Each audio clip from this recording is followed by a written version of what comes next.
Miss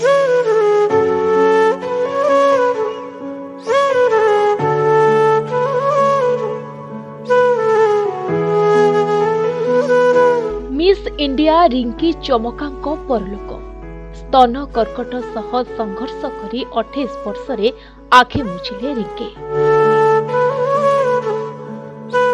miss India 2017 विजेता रिंकी चमकांको परलोक होइछे। कर्कट भली प्राणघाती रोग सह लड़ी लड़ी शेष रे आखि मुझिले रिंकी। तेबे रिंकी गत 2 वर्ष हेला स्तन कर्कट रे पीड़ित थिले। फेब्रुआरी 22 तारिख रे तांकु मेडिकल रे भर्ती करा जायतला। सेबेठारु से वेंटिलेटर रे रहिथिले। तांको स्वास्थ्यावस्था धीरे धीरे बिगड़िबार लागिथिला। केमोथेरापी देबा भी असंभव होई पड़िथिला। प्रथमे 2022 रे रिंकी को मालिकान फाइलोर्स ट्यूमर होइथिबा जणा पड़िथिला। एहा परे तांकर सर्जरी करा जायतला, किंतु कैंसर जीवाणु तांको फुसफुस परे मस्तिष्क को व्यापी जायतला। फଳରେ तांकर ब्रेन ट्यूमर मध्ये होइतला।